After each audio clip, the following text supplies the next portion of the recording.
And as time went on, after the 1859 raid on Harper's Ferry, the U.S. arsenal on Harper's Ferry, the ones who did not go stay in Kansas. And when the war breaks out, this is the title of this is Race and Radicalism in the Union Army. It's a very specific part of the Union Army. In part of the Federal Army of the frontier, these radicals, these veterans of John Brown's organization before the war, consciously try to put together a multiracial Union Army.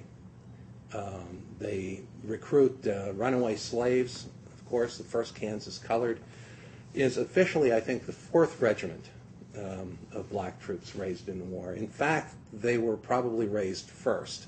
They were raised before there was any legal authorization to do it, because slaves were fleeing Missouri, Arkansas, some of them as far away as Texas, and they were turning up in these refugee camps in Kansas. And the pragmatic solution, what do you do with all these refugees if you've got a war going on, right, is that they started organizing them into regiments. In the Indian nations, they raised an entire brigade of American Indians.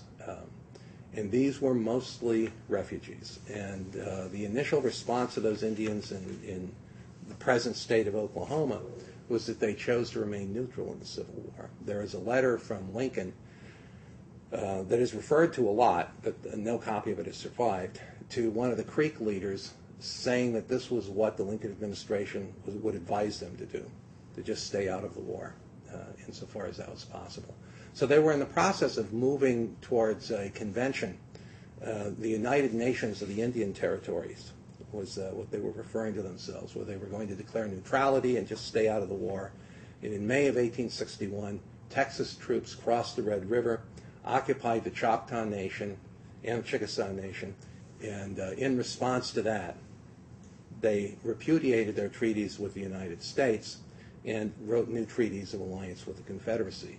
The position of the Lincoln administration was always that this was under duress, and that they refused to recognize this as a legitimate abnegation of those treaties.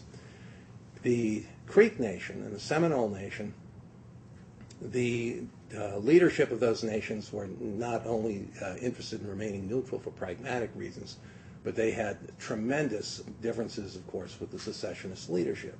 These were also the nations that were the largest proportion of black population in the Indian Territory. So their option was that they were simply going to stay out of the war, and they didn't particularly care who was going to enforce, who was going to try to force them otherwise. The Confederate diplomats, following a long line of traditions in terms of U.S. Indian agents and British Indian agents before that, simply came in and found chiefs who would agree to what they wanted done, elevated them to the status of the legitimate ruler of the nation, and then used them to resolve internal political struggles within these Indian nations. So it essentially created a civil war within most of those peoples. The Cherokee, John Ross, remained determined to stay neutral, but after military reversals in Missouri in August of 1861, it was clear that if he continued to remain neutral, the Confederacy was going to replace him with Stand Watie, the leader of the other faction among the Cherokee Nation. So Ross went along with the idea of repudiating the treaty with the United States and began organizing secretly a unionist movement among the Cherokee.